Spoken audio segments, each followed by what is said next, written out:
Oui, salam, salam, gagne. Là, il y a des savants en forme. Oui, donc, tout de suite, s'il vous plaît, ben message là, bug passé. May ñaan képp ku jot message bi ci Facebook. Ok, na nga ko séddale nu mu gën a gaawee. Donc, message bi du dara lu dul manipulation yi nga xam ne le pouvoir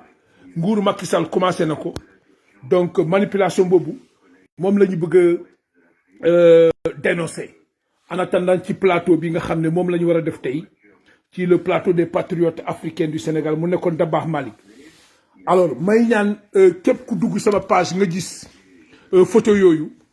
ñu ngi ko jël 2018 la photo yooyu c'est des photos de 2018 mais gis nga ni am na benn texte bi nga xam ne DIRPA positionné na ko ba pare mu jël photo 2018 yi ci Djibi Dione ci département de Bignona village bu ñuy ne Djibi Dione foofu la ñu jël photo yi depuis 2019 la. Mais armée Sénégal commence à jouer sale jeu, manipulation. Li moo tax ñun duñu mën a respecter armée Sénégal duñu leen jox cër parce que armée fii Sénégal dafa am ay traîtres armée Sénégal ay traîtres lañu parce que c'est une armée de lèche-cul amuñu benn valeur amuñu jom amuñu fulla amuñu fayda les généraux ñi fa nekk ils sont tous des corrompus c'est une armée pourrie xool leen photo yi ñu teg noonu photo yi depuis 2018 tey ñi jënd photo yi posté ko ñi naan armée mi ngi def ratissage Djibi Dione affaire u chanvre indien loolu yëpp lu ko ci dugg mooy élection yi la ñu bëgg a dañuy bëgg a harceler population bi pour bu ñu jënd dem voter ji dans le département de Bignona may wax le général des forces armées may wax ministre Sidiki Kaba may wax Macky Sall kenn du nangu intimidation ci Casamance loolu laa bëgg Macky Sall mu xam ko quoi ñun on s'en fout de l'armée sénégalaise armée Sénégal boo xam ne une armée corrompue pourrie 40 ans yéen ngi xeex ak MFDC mun leen dara MFDC xam ngeen fu Salif Sadio nekk l'armée sénégalaise la xam ngeen fu Salif Sadio nekk soo la nekkoon ay góor si vous avez des couilles dans vos pantalons là da ngeen dem fekk Salif Sadio ci àll bi xam ngeen ko fu mu ne ngeen bàyyi population Casamance tout tranquille armée Sénégal lay waxal je m'adresse à l'armée sénégalaise là su fekkee ñoom armée bi ay doomaraam ñoo fa nekk na ngeen dem ak Macky Sall ngeen bàyyi Casamance tout tranquille bàyyi leen askanu Casamance bi ngeen di manipuler photo yi depuis 2018 la da ngeen di fen waxu leen dëgg c'est une armée menteuse manipulée ñoom ñëpp ay escrocs lañu ay doomaraam lañu dama ne armée Sénégal laa wax. ñoom ñëpp Sidiki Kaba Macky Sall ak généraux yi nekk foofu ñuy manipuler armée Sénégal di leen jël di leen yóbbu dara nekkul foofu c'est pas vrai loolu laa bëgg partager les vidéos yi ngeen dem sama page di ngeen gis photo yi ak texte bi et nous tenons à informer l'opinion nationale et internationale et nous avertissons Sidiki Kaba le ministre des forces armées. Nous l'avertissons et nous l'avertissons le général des forces armées, le chef d'état-major des forces armées, que nous n'accepterons pas cette manipulation de l'armée sénégalaise. Une armée qui a échoué minablement et lamentablement. Ça, on ne l'acceptera pas. Et je demande à tous les citoyens sénégalais de dénoncer ça. Les liveurs là, il faut les dénoncer. Ça, c'est un complot ourdi par l'armée sénégalaise qui n'a pas honte et qui complote contre les citoyens sénégalais. Les photos là, c'est des photos qui datent de 2018. 2018 la photo yi. Depuis 2018, commencé nañu. Élection bu jotee rek, ñi andi seen fen yi. Ils utilisent l'armée sénégalaise là, manipuler ko indignement pour perturber les élections. Parce que Macky Sall, il sait qu'il ne peut pas gagner. Ça, c'est des photos. Je donne des preuves tangibles. Là, waxantuuma quoi. Man gars yi nañ ma moytu, man duma waxantu. Man dama ko archivé photo yi armée Sénégal publié dañuy fen l'armée sénégalaise ment ay fenkat lañu dañuy duul waxuñu benn dëgg les photos là c'est des photos qui ont été prises en 2018 lañ jël photo yi alors l'armée sénégalaise est en train de verser dans la manipulation mais c'est une honte pour le Sénégal c'est une pourriture pour le Sénégal Vraiment, nous sommes déçus de l'armée sénégalaise là. Cette armée est indigne. Li lañu waxati ci armée Sénégal mi ngi ni. Amuñu valeur, amuñu jom, amuñu benn ngor. Regardez-moi ce sale boulot là. C'est lèche-cul là. Regardez-moi ce sale boulot des nègres. Regardez ce boulot là. Est-ce que li rafet na li? Li armée Sénégal di def ni rafet na. Li moy armée sénégalaise. Ils sont payés pour ça ou bien ils sont payés pour assurer la sécurité des citoyens sénégalais et l'intégrité territoriale du pays. Mbokk yi, xool leen li. Dem leen ngeen xool photo yi. Les photos datent de 2018. Dañuy fen. Ils sont en train de verser dans la manipulation. C'est indigne. Vraiment, yal nañu yàlla musal quoi. Ba ay nit ñu jub yor Sénégal, ñu mën a tabax Sénégal. Wax dëgg la pourriture bi, corruption bi, dafa gagné. On a une armée pourrie. Mais regardez-moi le travail. Xool leen liggéey bu salte bi armée di def nii. Est-ce que li la Sénégalais mérité li moo tax ñu naan ay jàmbaar joni jàmbaar léegi corruption bi manipulation même dans l'armée sénégalaise ils sont manipulés corrompus jusqu'à moelle d'os ba ci seen yuur yi quoi mais lii dafa ñaaw c'est vilain ñoom war nañu rus quoi armée Sénégal non war na rus def liggéey bu salté bi une armée qu'on manipule comme ça. Et c'est cette armée-là qui va assurer la sécurité des citoyens sénégalais. Cette armée corrompue là jusqu'à l'os. Xoolal li ma leen wax. Dem leen ngeen vérifier. Dama ne ñun fii dara mënuñu jaaxal ñun lépp dañ koy archiver. Ñun duñu ay activistes yi fenn comme ñoom Californie ak ñooñu la toog di yuuxu fii. Non ñun lu ñu leen wax rek teg leen ci loxo. Téere. Regardez xoolal ni ñuy manipuler armée Sénégal xool leen. Regardez ces pourritures là ces connards là nga xam ni tekkiwuñu dara. Moo tax lu nekk ñu di def la moo tax kenn jarul sax pour défendre leen sax jaruñu sax ñu leen di supporter dañuy bàyyi Macky Sall téegal seen xon quoi parce que amuñu jom xool leen dem leen ngeen xool photo yi mais c'est triste pour l'armée sénégalaise quoi vraiment gàcce la quoi armée bu salté armée bu dégueulasse armée bu amul réputation bu baax on dirait ay góor nekkuñu ci quoi ay jaam ñoo fa nekk ñi nekk ci kaw yëpp ay traître lañu xoolal liggéey bu salte bi xoolal liggéey bu salte bi regardez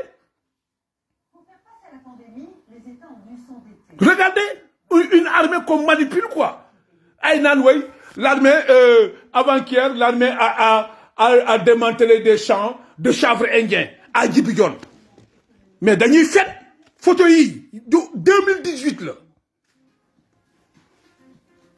photo yi c'est date de 2018 parce que élection yi ñoo jot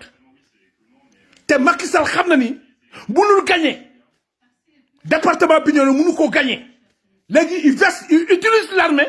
manipuler armée nangu du jóge un sale boulot regardez-moi les photos là ça c'est une honte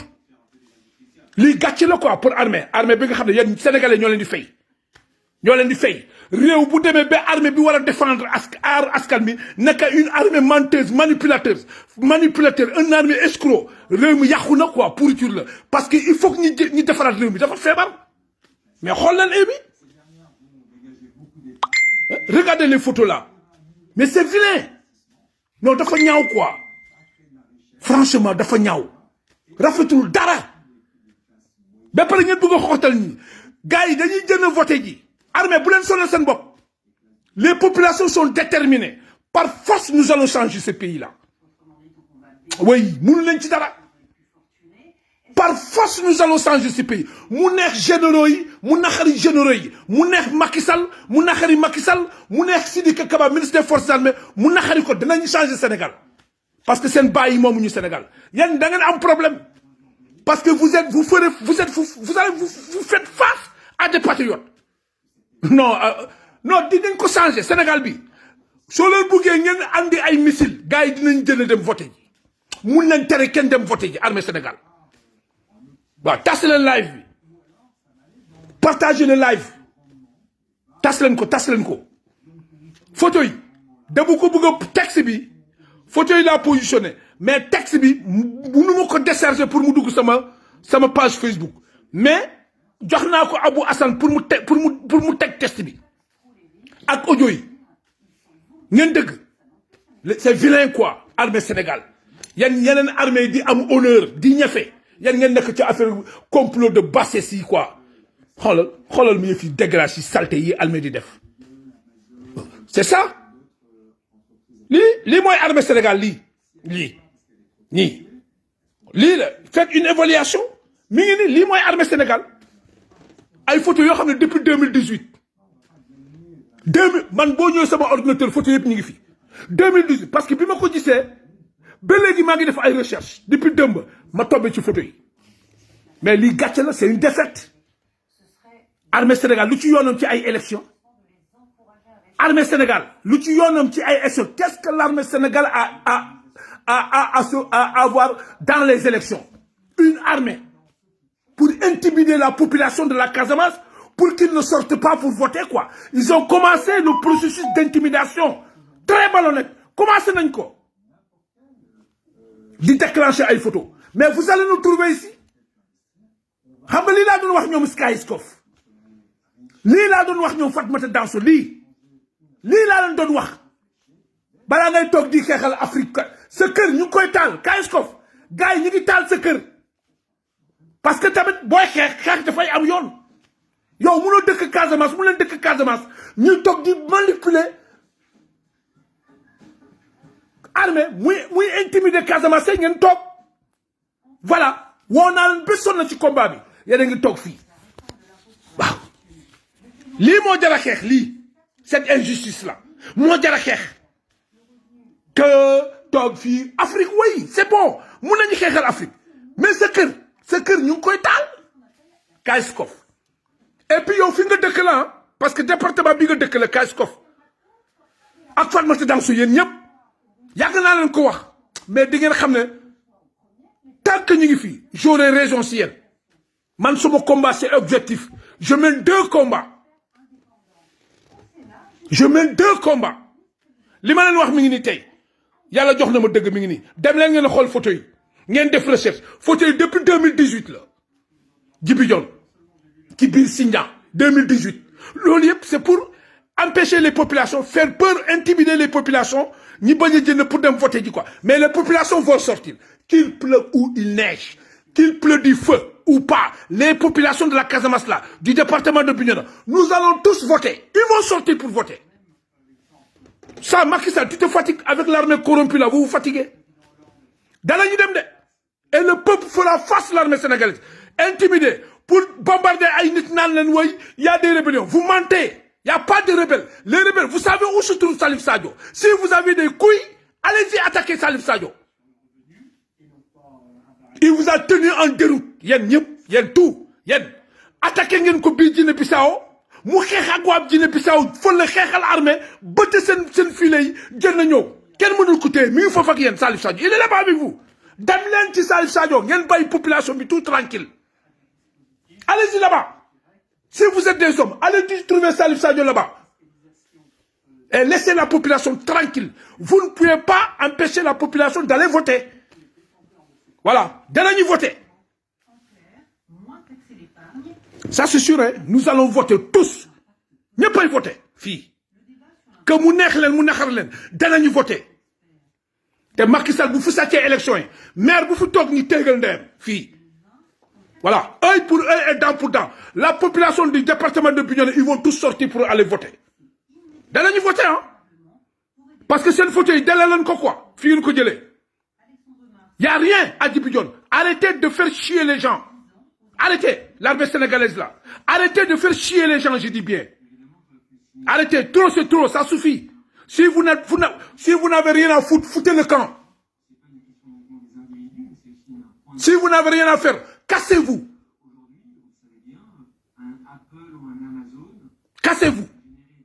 et laissez les gens tout tranquilles vous ne pouvez pas intimider la population de ne pas aller dañuy voter ji nous allons voter mais regardez ces photos là ay téye ay photos di comme manipuler et puis la dit pas ngeen di fen quoi une armée qui ment à son peuple et c'est ce peuple là qui vous paye mais c'est dégueulasse moo tax man merci quoi seen armée yi amu leen benn réputation yan moom vraiment c'est-à-dire c'est une armée de merde quoi oui loolu la allez xool leen photo yi xool leen même chose ñu ñu defoon ci ginnaaw wàcc frontière Guinée-Bissau boobu dem fekk ay bool yu màgget seen way yooyu yi nga xam ne dem yenn seen matériel yi màgget yi yóbbu ko ci àll bi naan dañuy démanteler ay réseau te doo gis benn rebelle bu ñu rey amul mais boo reyee rebelle kay da nga koy jënde boo jàppee rebelle da nga koy jënde mais musuñu jëndee rebelle ay photo Sierra Leone la ñuy jël taf chaque fois c'est comme ça manipulation sur manipulation intimidation sur intimidation ça suffit maintenant quoi doy na quoi trop c'est trop il faut que l'armée arrête il faut que l'armée sénégalaise arrête ce qu'il fait il n'a qu'à arrêter cette armée n'a qu'à arrêter elle n'a qu'à arrêter parce que ça ne marche pas et ça ne va pas continuer ça ne va pas continuer il faut arrêter ngeen xam seen bopp ngeen toog seen caserne si vous n'êtes pas digne ngeen toog seen kër man sama wax du neex quoi et les fils de la Casamance qui sont dans l'armée là n'acceptez pas ce sale jeu prenez vos responsabilités vous êtes des hommes ça passe ou ça casse point barre il n'y a pas de sentiment parce que 40 ans ils sont en train de nous faire chier quoi cette armée de merde là manipulateur c'est une honte vous êtes tous une pourriture que les fils de la Casamance prennent les responsabilités fetal bu mu takk Casamance laa wax aucun fusil bu leen fi intime kenn vous laissez tous les citoyens tout tranquilles ils ont le droit d'aller voter ils ont le droit de circuler vous laissez la population de la Casamance tout tranquille je m'adresse à l'armée sénégalaise arrêtez votre manipulation là arrêtez vous ne pouvez pas intimider les gens 40 ans vous êtes là vous bloquez tout le développement vous êtes complice avec Macky Sall parce que vous êtes en train de foutre le bordel en Casamance qu'est-ce que cela vous dit ces histoires là pourquoi au nom de quelle sécurité hein allez-y en pleine brousse trouvez les rebelles là-bas et laissez les gens dans les villages là les communes là foutez le camp débarrassez le plancher je m'adresse à l'armée sénégalaise là débarrassez le plancher vous n'êtes pas digne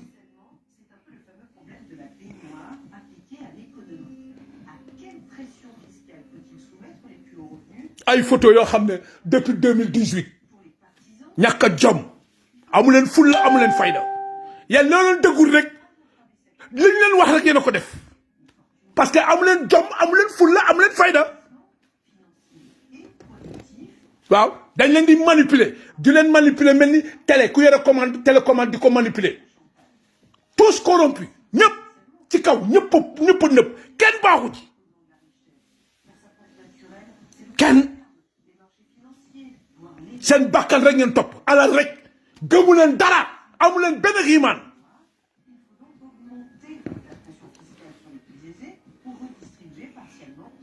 dinaa leen tegal texte bi maa ngi xeex pour dugal texte bi mënuma ko poster photo yi laa posté noonu manipulation armée sénégalaise pour tere ñi dem voter dans le département de Bignona dañuy voter ji barke Nabil Moustapha yéen ñu nak yéen parce que ragaluñu leen quoi ñi fa nekk yëpp ils sont nés dans le conflit ragaluñu dee ils vont aller voter. Vos questions et vos suggestions c'est comme d'habitude surtout portez-vous bien et protégez-vous. C'est chiant. Chiant, c'est triste. Bah, amuñu benn fierté quoi dëkk bi ah non vraiment institution bi desoon ba xam ne nit ñi dañuy am yaakaar ci institution boobu dana taxawaay dignité institution boobu moo gën a nëpp quoi pourriture. Il n'existe pas un pays au Sénégal amatul état parce que la desoon pour sauver les meubles c'est l'armée sénégalaise là c'est une armée corrompue pourrie ces photos là datent de 2018 photos yi ñuy teg nii ba pare bind seen texte naan armée détruit les champs de chanvre indien mais da ngeen di fen photos yi Djibi Dione la les photos là c'est à Djibi Dione c'est depuis 2018 tey ñu ngi ci 2022 pourquoi ngeen jëndee photos yi lu tax ak lan moo tax ngeen jëndee photos yi ngeen bind seen texte yenn armée Sénégal laa wax Je vous lance un défi. Vous mentez? Moi, j'ai tous les photos ici. C'est mon ordinateur. J'ai un banque de données ici.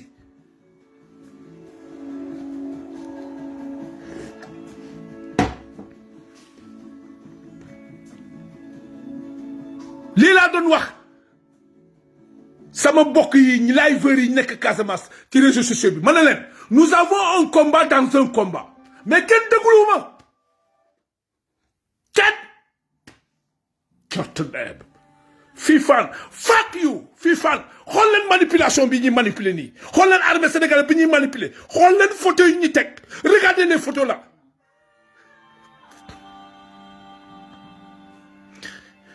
Ça date de 2019, 2018.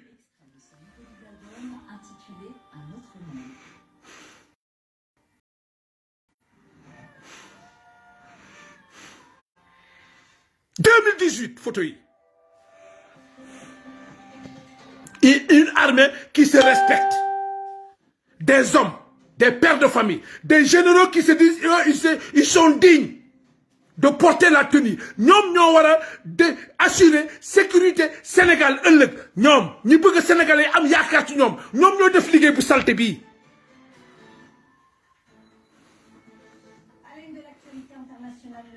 Oui. Mon temps, le peuple malien est digne. Barke Nabil Moustapha. Malien dañuy raw bu yàgg. Di petits généraux yi. Ils sont des dignes fils maliens. Des dignes fils africains. Kenn du yaakaar ci armée Sénégal bi ak peuple Sénégal bi xool leen manipulation bu bonne bu salté bi xool leen photo yi 2018 la du 2022 bi dañuy fen l'armée sénégalaise ment. Ils sont tous des menteurs, des manipulateurs. Ils mentent comme ils respirent. Tous des corrompus.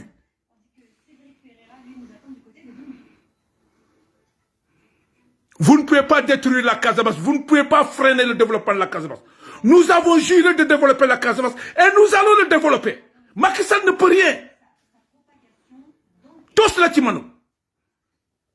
te dina dem, il partira. C'est fini. Bi moy dernier mandat, day dem. Il partira.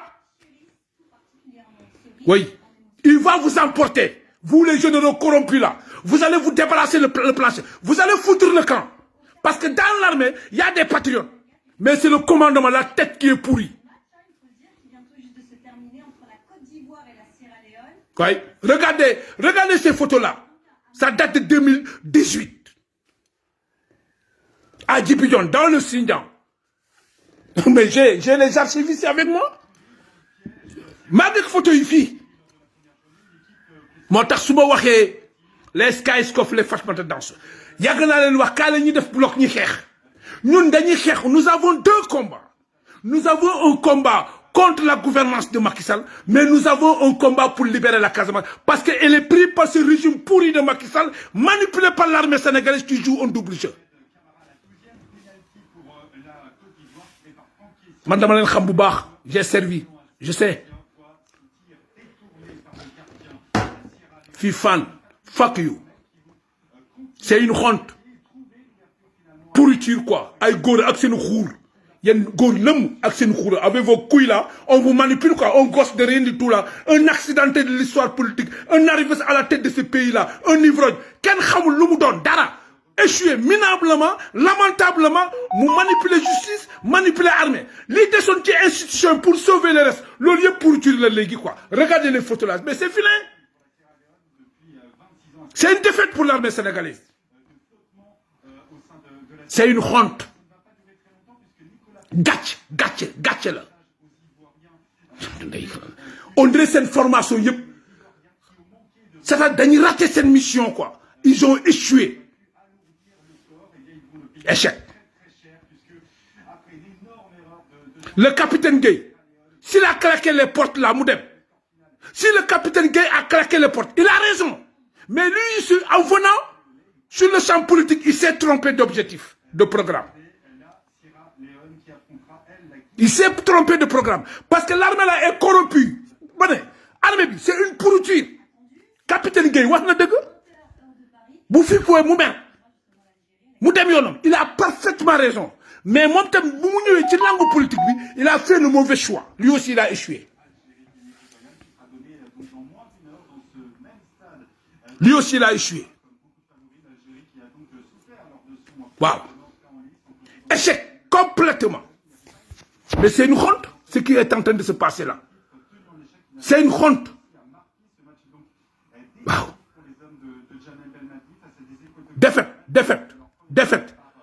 défaite complètement ouais.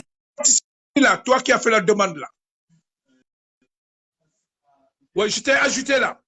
si tu veux soo muy boogee dugg nga dugg ah oui parce que da ngay taxawal portable pour nga mën a dugg quoi photo yi dem la ngeen xool ko texte bi laa bëgg a dugal mënuma ko dugal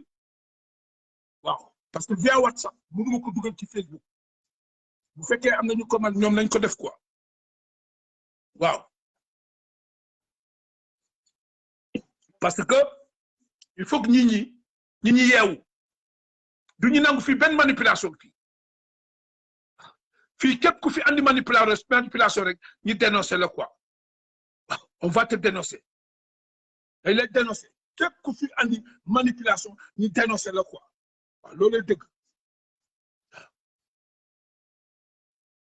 waaw loolu mooy dëgg fii ku fi andi manipulation dañ lay dénoncer waaw xool leen photo yi dem leen ngeen xool photo yi les photos depuis 2019 2018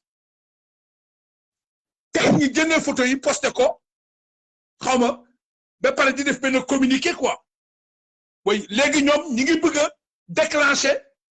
seen manipulation c'est-à-dire bu ñu bëggee manipuler nit ñi loolu la ñuy jël dañuy ne généraux yi communiqué non teg leen photo yi jël leen photo yi ngeen teg après prétexte après ñuy jënd quoi pour intimider askan bi boor boobu kenn du voté loolu la ñu commencé nii dama j'ai servi dans l'armée sénégalaise xam naa seen pexe léegi photo yooyu commencé nañu parce que léegi ñu dem ci élection yi léegi commencé nañ seen stratégie teg photo yi bëgg a dox ci maayanu sénégalais yi pour ne leen voilà ay yamba rébellion mais yamba bi Sénégal partout foo dem ni ngi téye yamba baa ngi Sénégal Dakar ci la yamba bi nekk yamba rek yamba rek Sénégal yëpp am na yamba parce que prétexte boobu lañ jël Sénégal yëpp am na yamba barke Nabal Moustapha ba ci biir Dakar ay tonnes yamba ñoo nekk biir Dakar foofu ba ci yow fan nga dégg léegi nga ci Touba ñi teg gars yi jàpp leen ñu jàpp fu ne gars yi yamba bi denc leen seen photo boobu du jàll quoi armée yaa waxal yéen et te bëgguñu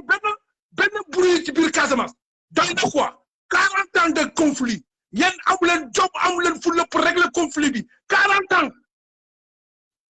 ñeent fukki at ay danku nit une poignée de gens moo téye toute une armée en déroute dafa échec 40 ans ngeen di xeex avec un groupe sud bu ndaw rek mënu leen ko régler 40 ans armée Sénégal 40 ans ngeen xoolaat seen bopp loolu nekk gàcc ci yéen muy defet ngeen di jënd tey di andi ay photo yoo xam ne depuis 2000 xaw ma 4 ans 3 ans 2018 photo yooyu ngeen teg 2018 la et je vous lance un défi 2018 la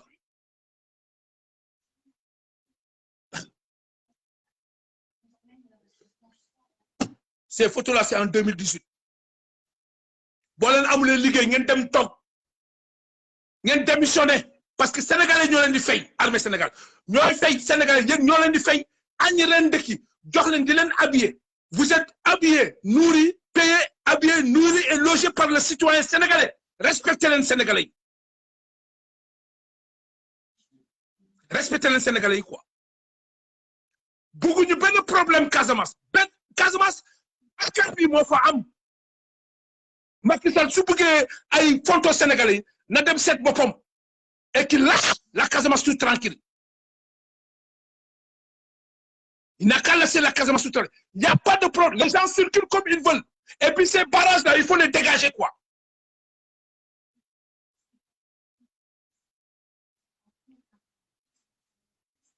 loolu moo am quoi xool leen photo yi ñu posté noonu yoo xam ne man yëpp j'ai tout ce qui image mu ngi fii en Casamance fii mi ngi fi maa ngi ko yor sama ordinateur yi fii bañ naa ba ñaata ordinateur laa yore pour wax leen preuve je vous donne des preuves ngeen xool li ma am ci ay computer attends Sénégal foog dëgg am da ngeen di bañ rek mais cotto ndeyam di ngeen ñu xam ne ñun dañu pare pour yéen pour la vérité va triompher xool leen li yëpp computer la 3 4e baa ngi nii lépp ay données la mi ngi nii mi ngi nii mi ngi nii mi ngi nii man du ma nelaw sama liggéey bopp laa yor man du ma nelaw sama liggéey sama entreprise bopp laa yor fii Suède du ma nelaw mi ngi nii lépp ay ad computer la données la beneen baa ngi fii beneen baa ngi nii 5e baa ngi nii 5e laptop baa ngi nii 5e laptop baa ngi nii fii 5e baa ngi nii yëpp ay dox lépp ay données la dëkk dur yi dañuy fees del mi ngi nii mi ngi nii 3 yaa ngi nii 4e baa ngi nii tege fii képp kuy jënd kuy waxal dëgg parce que boo waxulee boo fenee rek danañ la démasqué waaw dañ lay démasqué boo fenee rek dañ lay démasqué waaw 5 computer man du ma nelaw guddi waaye sama liggéey bopp laa yor non you know dama am jot bu ñu posté photo yi laa dugg ci computer yi di dugg di xool ci mémoire yi di dugg di wut ba gis photo yi 2018 la photo yi Armée Sénégal day fen dañuy fen waxuñu dëgg ay champ de chanvre indien à Djibidione il ment l'armée sénégalaise ment yàgg naa ko wax Kaskof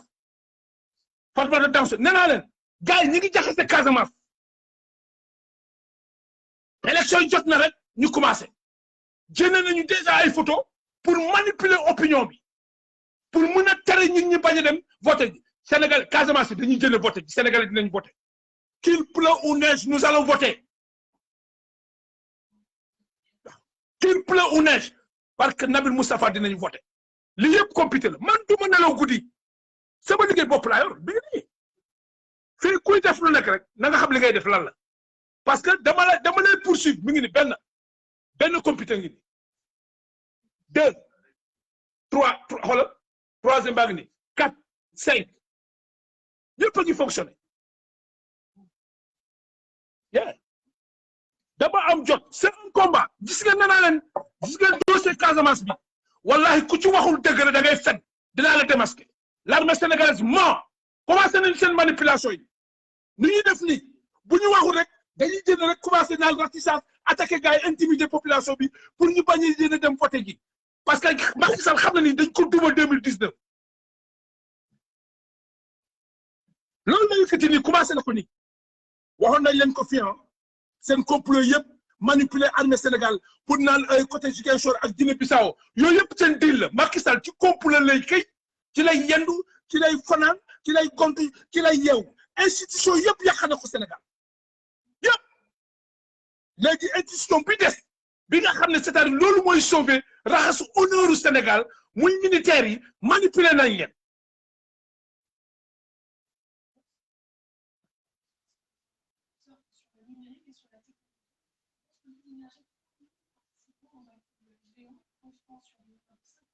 waaw manipuler leen fii on vous suit à l'œil marquage à la culotte vous allez apprendre à dire la vérité par force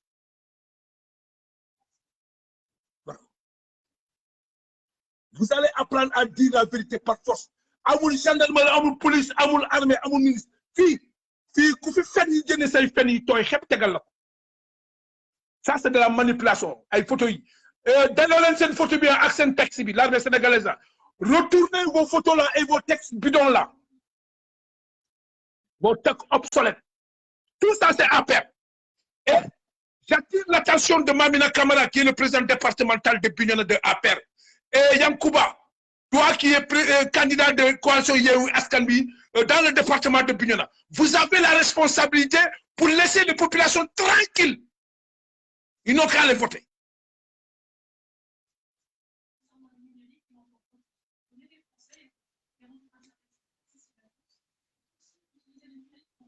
waaw loolu moo am combat bi mi ngi noonu lii mooy combat c'est ça lii la ñuy def armée voilà armée bu ñëw oui Macky Sall keneen dugal mais ay mais dafa xoolal y a des corrompus tous corrompus que l'armée arrête n'a qu'à arrêter qu'il laisse les populations tout tranquilles faut que ça soit clair hein. Les gens sont fatigués avec cette manipulation-là. Ay fen rek. Ils vont créer le bordel là-bas, après pour dire que oui, il y a rien là-bas. Dara, tous, disent que Ousmane, vous n'allez pas le Sénégal. Donc, vous n'allez pas le Sénégal. Vous n'allez pas le Sénégal. Vous n'allez pas le Sénégal. Vous n'allez pas le Sénégal. Mais vous n'allez pas Ousmane Sonko du Sénégal. Ce qu'on y a là, vous n'allez pas le Sénégal. Quel monde fait que vous allez le dalu leen ngeen laissé bàyyi leen Casamance tout tranquille ah ngeen bàyyi population bi tout tranquille laissez la population tout tranquille il faut arrêter leen nit day am jom nit day am fulla nit day am fayda as gor moomul yenn yi ngeen toog ay ponkalum jëm ay magum jëm yi day ni yéen dem jàkki te am seeni galon ñi ay général lañu ñi ay commandant ay colonel xaalis bu tuuti bu jàppul bu tekkiwul dara un artiste à la tête de ce pays-là un manipulateur un comploteur un accédant de l'histoire politique comme Macky Sall un injusticier là mu tey di leen manipuler quoi parce que lan chef de l'État ban chef de l'État chef de la merde way c'est une pourriture moo tax dafay échouer échec lamentablement minablement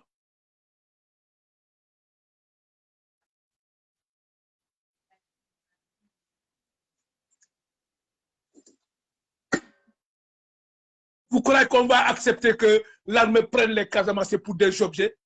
des jouets? Loolu ngeen yaakaar fii ngeen dem Arabie Saoudite ñu tegal leen fii rapidement vite fait fii la leen Mauritanie harcelé ngeen reculer vous avez fouillé devant la Mauritanie.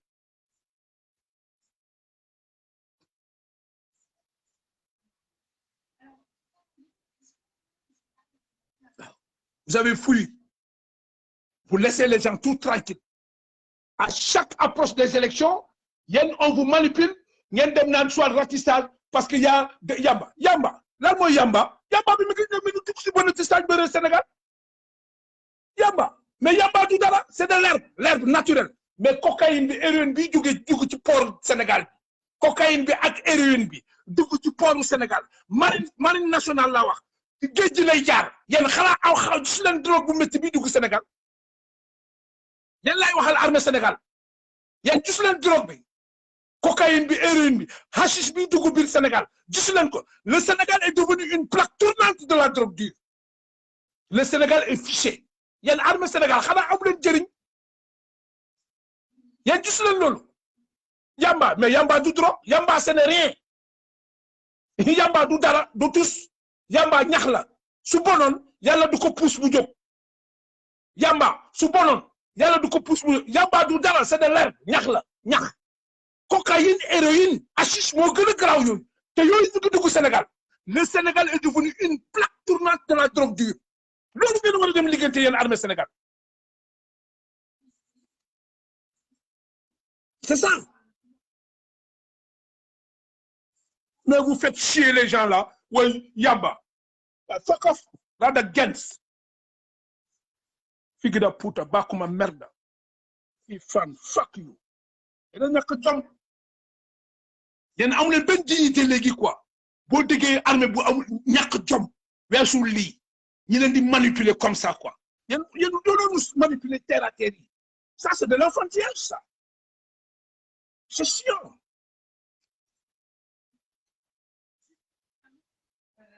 C'est chiant.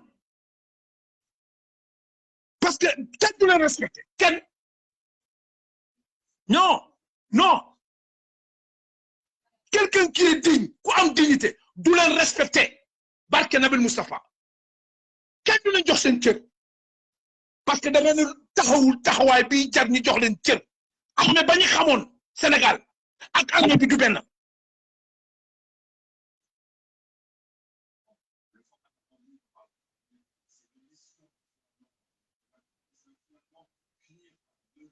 Les ordres sont à exécuter, mais pas n'importe quel ordre.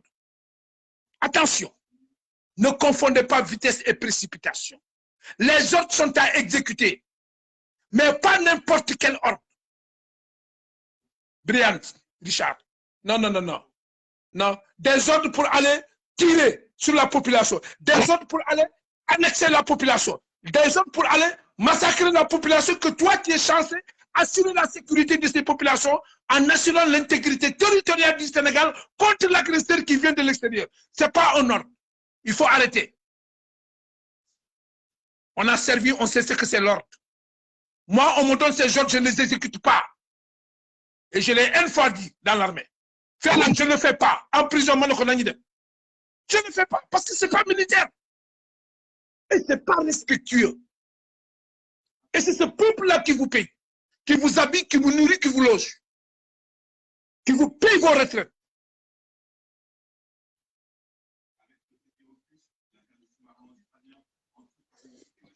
Il ne faut pas énerver les gens.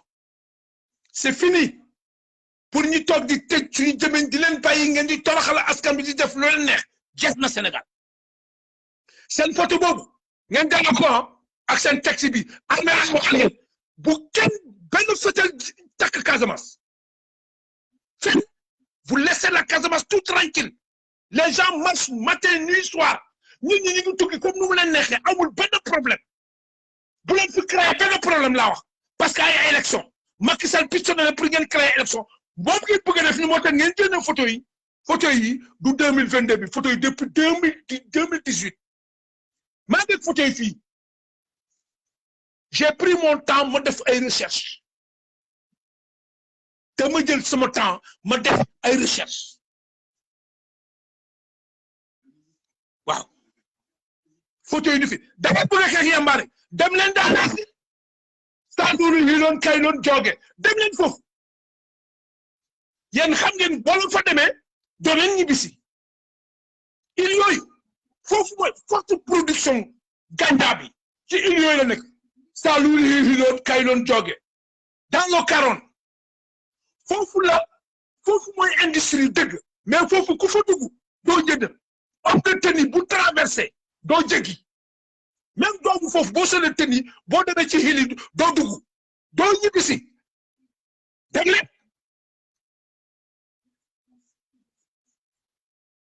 allez-y vous allez attaquer des paysans là des paysans yoo xam ne yéen a ngi leen Macky Sall mu ngi leen sonal pendant 9 ans mi ngi bloqué processus développement Casamance élection yi defu fa dara ñu dugal ko ci élection yi alors il a compris qu'il aura la déroute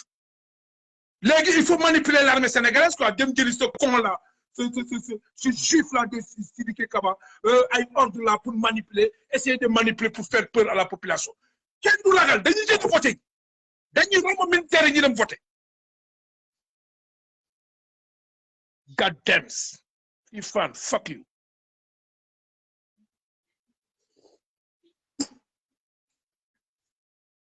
c'est ça mi ngi nii c'est ça le Sénégal de Macky Sall mi ngi nii institution yëpp pourriture la quoi il a bafoué toutes les institutions du Sénégal non vraiment c'est l'industrie de l'axe du mal bafoué la dignité industrie yëpp def na gars yëpp soppi leen def leen golo moom ñu ko jaaxal mooy ñun patriote yi mënuñu def golo mais kacapan ñoom ñëpp ku fa nite woon ñëpp ci institution yi def na la kacapan léegi armée moo ko desee quoi jël na leen cafat këf leen bugg leen manipuler quoi ñoom tamit ñi ñoo tombé ci piège bi jël ay photo seen photo yooyu delloo leen ko quoi te bu benn fetal tàkk ci département bi ñu nag benn fetal laa wax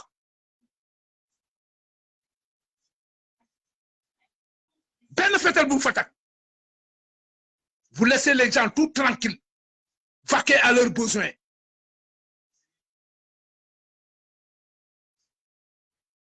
loolu lañu loolu la wax lu ma leen wax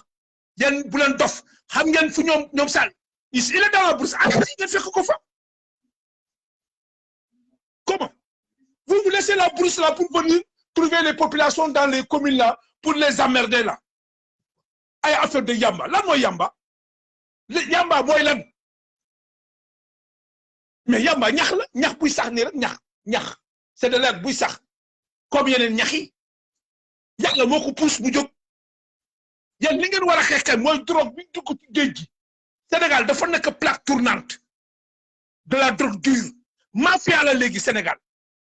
Guinée-Bissau Sénégal. Drogue bi day jóge no jaar Guinée-Bissau transité Sénégal. Cocaïne, héroïne, hashish, drogue dure. Dem leen ngeen liggéeyante loolu te fan lay jaar ci géej gi ana armée maritime bi ana ñu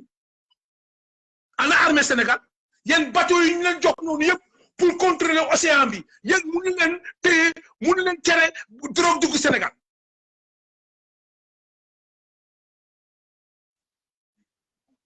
ngeen bàyyi bandi salté ak mafia bi Dakar pour dem naan yamba lan mooy yamba mais ce n'est rien. Des photos de photos 2022, 2018 là. 2018.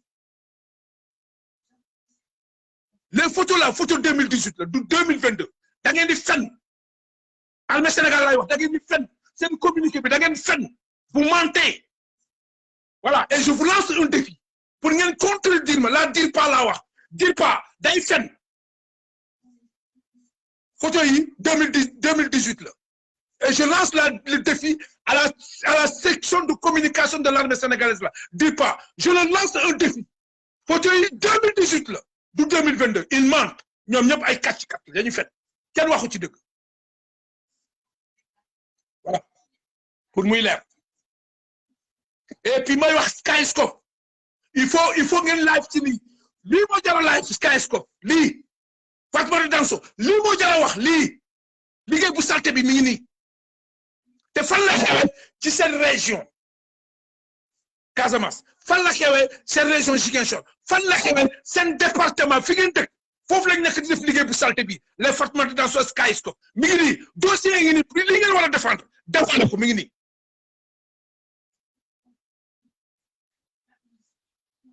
ay yamba boo xam ne dañ ko légaliser ci boutique fii soo bëggee tux yamba da ngay dem nga jënd ko nga toog ci boutique bi nga tux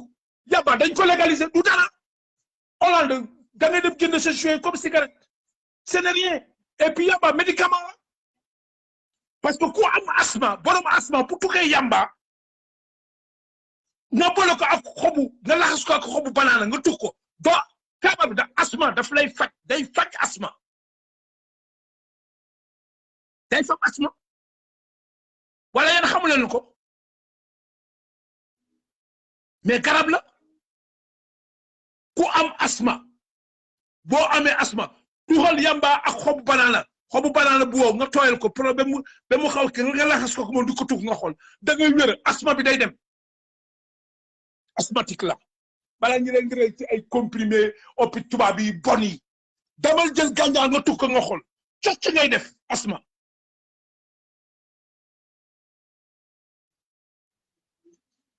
pour muy leer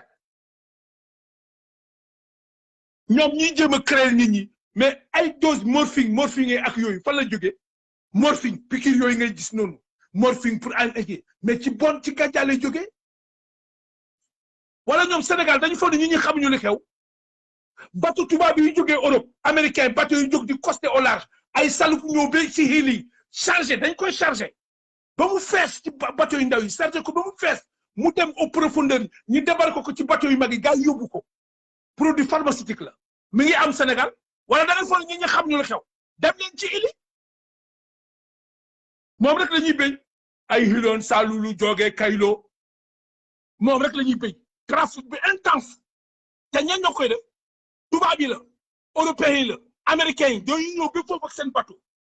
ñu toog au large ñu génne seen petit canot ci ndaw yi ñu ñëw ba ci hili coste ñu chargé ba mu fees ñu fay xaalis gars yóbbu ko chargé ko ñu buy eggee produit pharmaceutique la Sénégal rek moo fi nekk ndaari di rey nit ñi fii l'armée way chanvre indien te yow nga bàyyi cocaïne bi dugg port Dakar bi cocaïne bi jaar ci géej océan Atlantique bi nga bàyyi héroïne bi dugg Dakar héroïne bi jóge ci géej gu Arsenal ngeen xam ko ba pare ngeen sëgg mafia waaye bu leen sonal nit ñi waay faut pas emmerder les gens.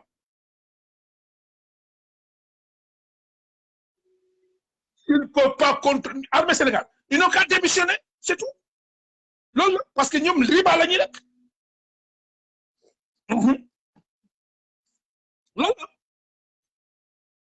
loolu bi ngeen di jéem a diaboliser nii yamba bi du dara Bob Marley de mi ngi nii Robert Nesta Marley mi ngi nii de tey le monde du showbiz tey showbiz sur le plan mondial laa la wax plan mondial Bob Marley bu mu dee ak léegi def na 20 et quelques années mais showbiz bi laa la wax Jamaïcain boobu moo teg loxo ci showbiz bi tey ay doomam rek ñoo nekk tey concert yi mag yëpp ñoom ñoo koy raflé ñoom Kimani Marley Ziggy Marley ñoom comment dire Damien et consort showbiz sur le plan mondial mais Marley la def en 2 jours il te filme 1 kilo Bob 2 jours 500 grammes plein tour par jour Marley 500 grammes dem leen ngeen dégg message Marley yu muy développé dem leen ngeen déglu Marley ku am anglais nga déglu message yi Marley di véhiculer moo gën ñi nga xam ne ñoo toog ci banc école di jàng intellectuel du seen morom sax du seen morom lan lay tu yamba lay tu mais cerveau day dox day fonctionner day méditer mu jëndee teg mais Marley moo libéré Jamaïque wala xamu leen ko te kooku du tout cigarette bu mu dee ak léegi ça fait 20 et quelques années hit parade bi top amul benn musique bu ëpp doole musique tey boo dégluwee musique Marley da ngay ne tey la bu bees tey message bi da ngay ne tey la bu bees waa jooju lan lay tux yamba lay tux yamba bi ngeen bëgg a diaboliser man du ma tux cigarette man bañ naa bi dama tux cigarette waaw mais yamba bi ngeen di diaboliser noonu bëgg a jël armée manipuler pour mu yàq élection yi tere gaa yi tux yamba boobu savant yi moom la ñuy tux de milliardaires yi ñoom Bob Marley révolutionnaire yi ñoom Peter and Michael Tosh Dennis Brown Freedom Mutabaruka ay Jamal ñoo ñu xeex ba libéré det bu ñuul sikil det bu ñuul ñoom loolu la ñuy tux mais yéen ñi nekk fi di jéem a jaay ñi ñi intellectuel toog ci bureau yi xuusma ñàpp ngeen dara ngeen fi tekkiwu tey doomi Marley ñu ngi ni ñoom ñëpp ay milliardaires lañ doomi Marley il a 11 gosses sur 8 femmes Marley a 11 gosses sur 8 femmes gis nga bu muy dee ci doomam yi ñëpp héritage amul kii laa sëy Rita Marley Rita moom la takk ci église mais équité ak honnêteté alalam 11 gosses yëpp dañ ko partagé daf ko séddale ci 11 gosses xaalis lu mu bàyyi ku ci nekk am nga 8 milliards de francs jamaïcains déggu leen ma de vous m'avez pas entendu de Marley bu muy dee Robert Nesta Marley bu muy dee 11 gosses mi Fortune Marley lu mu bàyyi liquide cash ku ci nekk am nga ci 8 milliards de francs jamaïcains 8 milliards de francs jamaïcains 11 gosses sur 8 femmes tey doomam yi ñoo teg loxo te doomam yi ñu ngi tux yamba bi ba léegi yamba bi ñu bëgg a diaboliser pour dem tas élection yi Casamance yamba boobu doomi Marley tey ñu ngi doon ñoom Ziggy Marley Kimani Marley tey musicien buy taxaw fi ci monde bi ñoo la ëpp puissant te seen baay moom lay tux moom la tux xeex ba mu réconcilier Jamaïque laa la wax xeex ba réconcilier Jamaïque tubaab bi ñëw di leen boole pour politique ñuy xeex fetali di takk Marley jël musique reggae ak yambaam boobu xeex ba réconcilier Jamaïque ba jënd fa xeex tey anamu moom moo nekk ci xaalisu Jamaïque tey Marley moom lañ def ci xaalis Jamaïque icône du deemu kooku yamba lay tux yamba boobu ngeen naan moo nekk fële ñax la naturel l'herbe naturelle waaw bi ngeen bëgg a diaboliser nit ñi fii waaye armée Sénégal ratis Adji Bidione les chanteurs là pour dem a yàq élection yi du jàll du jàll ak et puis ba leen dof sax man sax léegi ma tux yamba sax parce que comme léegi noonu la vous allez pousser les gens maintenant à fumer ñu xool man du ma tux cigarette man café rek booy sama problème mais nag ñi ngeen di diaboliser ñoo leen ëpp fulla ëpp fayda ñoom des milliardaires yëpp moom la ñuy tux ñoom ñu ngi ne fii patron yëpp moom la borom xaalis waaw ñoom la quoi jënd ba mimi waaw suba rek nee na bul tux non du ma tux ah man cigarette c'est du ma ko tux waaye man de mi ngi noonu lu mu bàyyi liquide xaalis rek liquide lu mu bàyyi rek bu mu ko séddale ci ay doomam yi ku ci nekk am nga 8 milliards de francs jamaïcains waaw yéen ñi toog fi di yuuxu fii généraux yi fii ñi tey di leen manipuler fii kar ngeen di yuuxu yamba lan ngeen am tous dara fokaf nothing amu leen dara ingetin fi fan bora yuga nga gën fi nekkee di yuga rek ay magum jëm yuga rek yuga waaw may la ñi jàmm élection yi dañuy ko voté dinañu voté de da ngeen di bañ rek dinañ voté te Macky Sall mu ngi commencé pour ça ci élection yi bëgg ñëw taxaw fi naan nit ñi maa fi gagné gagnoloo fi dara yow mënoo toroxal sénégalais yow ak say maire say commune ba pare nga bëgg a gagné du jàlla photo yooyu maa ngi ko posté maa ngi xool naka laay def pour ma mun a posté texte DIRPA bi ci sama page mais mënu ma ko jël quoi dinaa ko jël man ak yéen marquage à la culotte fii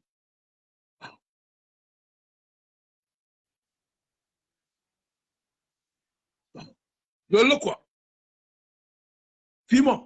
na ñëpp taxaw manipulation bi du am de muy kati ñi sankene muy kati jibi jot jiito man ji voté jakk mi jikoli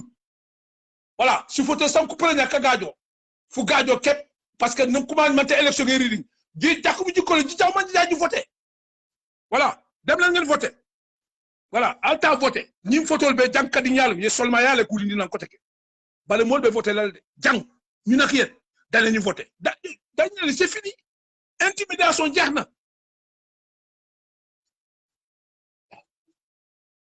c'est fini l'intimidation à chaque approche des élections c'est comme ça dafa doy yeen armée xam ngeen fu Salif Sadio nekk Salif Sadio bés bu nekk mu jëne def déclaration mu sabaj leen dem leen ngeen fekk ko fu mu ne ngeen bàyyi askan bi tout tranquille putain loolu day jeex la ilaha dina jeex de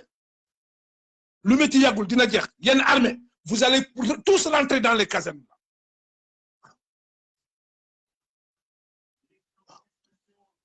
dina jeex de fii kenn du noppi injustice bi kenn du fi noppi boobu jeex na de toog di noppi ni la am lay bi amu fi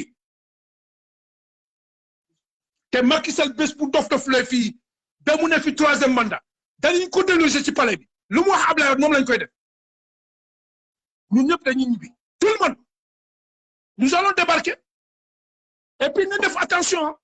parce que société civile bi ngay gis ni y a que des anciens militaires ma xamal la ko bu baax y a que des anciens militaires yoo xam ne ku ci nekk yaa ngi guux say mer ba sa lekk guux lekk mer toog di xaar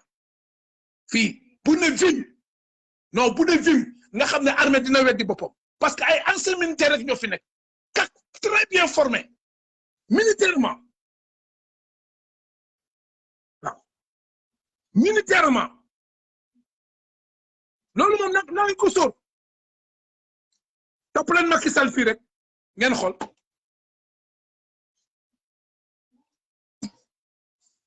topp leen en tout cas lu may wax doomu Casamance si nekk ci armée Sénégal yéen laay waxal da ngeen jël seen responsabilité quoi ça suffit doy na quoi mënuñu continuer di leen manipuler ngeen dem fële di fa taal ay safara fi ngeen dëkk dem leen ngeen taal safara bi Fatick ci Macky Sall wala Fouta quoi vous laissez la Casamance les fils de la Casamance là vous êtes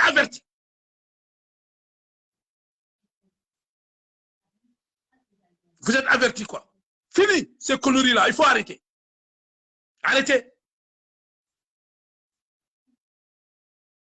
hein bon gars ñi maa ngi leen nuyu fii la ñuy Et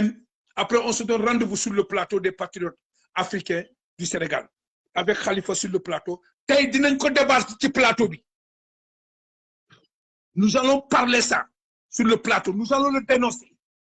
Dinañ ko dénoncer ci plateau bi tay, ci live bi tay, dinañ ko dénoncer ci plateau. Le plateau des patriotes africains. On va dénoncer ça. Voilà.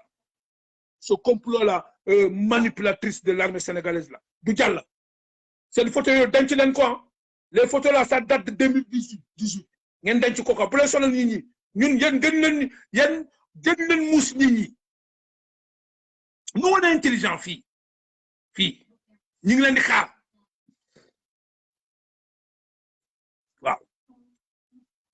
Loolu rek laa am lu ma lay wax quoi. Mame Thierno maa ngi lay ziar. Waaw. Ay dem di jënd ay photos yoo xam ne depuis 4 ans xaw ma 3 ans ñëw taxaw fi naan oui l'armée ratisse à Djibi Dione Yamba yéen a ñàkk jom yéen am leen waxu leen ci coono sénégalais yéen armée bi Macky Sall mu ngi sàcc suñu xaalis Macky Sall mu ngi détourné xaalisu sénégalais ñoom ñi ngi sàcc xaalisu sénégalais ñi ngi injustice baa ngi daw chaque jour mu tooñ sénégalais yéen armée sénégalais yéen a ngi toog fi wala yéen doo leen ay góor yéen amu leen dignité maa xam la si les généraux sont corrompus là c'est comme ça pourris vous êtes tous une bande de pourriture là. Oui, moo tax ñun aussi Maliens la ñu nous sommes des Maliens on est fiers. Armée Assimi Koïta non Assimi Koïta il est fier c'est un héros góor ni lay mel xale bu ndaw mu défier France teg France ci yoon du ko pamti du ko fëgg yéen généraux yu Sénégal yéen a ngi toog di xool seeni morom seeni voisin Mali ñi ngi nappaaje France ñi ngi nappaaje Union européenne ñi ngi leen di duma bu baax yéen a ngi toog jël leen exemple ci Assimi Koïta loolu moo leen wax Assimi Koïta mi ngi nii armée Sénégal lay waxal yéen balaa ngeen di dem di accuser ay bëgg a taal safara Casamance ci ay photos yoo xam ne depuis 2018 la xool leen seen bopp boo leen amoon jom am fulla di ngeen boo leen amoon jom am fulla di ngeen am kersa pour génn sa ak seen te nit ñi leen di xool parce que à côté chez vous là au Mali il y a un gosse de rien du tout a tenu une puissance d'impuissance en déroute d'impuissance la France et l'Union européenne ñëpp mu boole dóor benn wayaas kooku mooy góor waaw kooku mooy soldat Assimi Koïta kooku mooy soldat armée Sénégal xool leen loolu xool leen ñooñu xool leen boo yooyu rek les 5 colonels là ñooñu non ils méritent ce sont des héros de l'Afrique c'est-à-dire gis nga non kéwél du tëb doom ji bët ces colonels là maliens là seen maam yi ay ponkal lañu résistance Soundiata Keita Soundiata la première charte du Mandi ay charte contre l'homme des lois charte la xawma des droits de l'homme là charte droits de l'homme ak ONU charte mondiale xam nga ban charte moo ko jiitu charte de Mali dem nena leen moytu leen ñu il faut ngeen moytu yan lay waxal autorité armée Sénégal dem leen ngeen def Google la charte du Mandi non Mali dafa ñu jiitu dafa ñu devancer même ONU Mali dafa leen devancer la tubaab bi di yuuxu noonu yëpp di ko wax ci ay démocratie fii ay loi dem leen ngeen dugg la charte du Mandi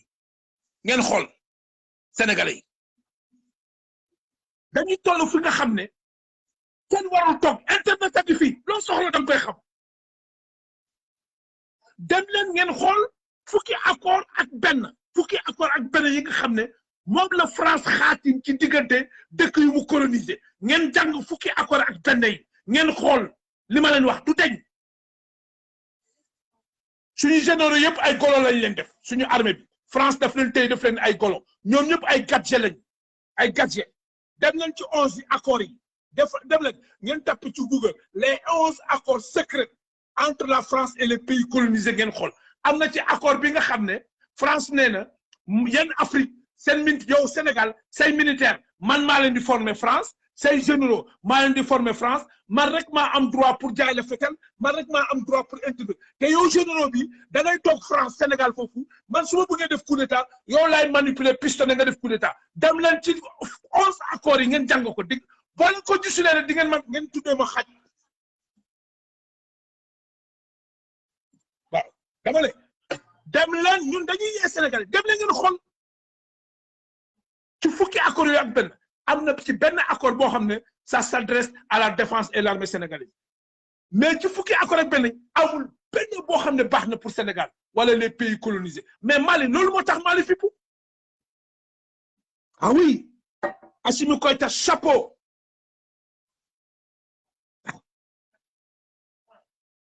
chapeau Assimi Goïta fii kuy live da ngay wax dëgg mbaa nga fen ñaar yooyu moo am de da ngay wax dëgg wala nga fen waaw te fenkat yi xam nañ leen ñoom ñoom Californie ak manipulateur ak ñooñu putain de bordel la xamee nañ leen mais comme Sénégal ay saagakat lañ soxla bugguñu ñi du ñu déglu ñi nga xam ne ñoo leen di yee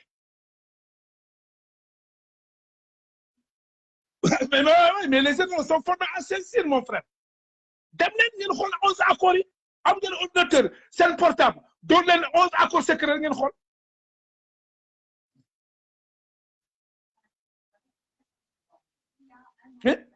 moo tax Assimi Goïta non kenn du moom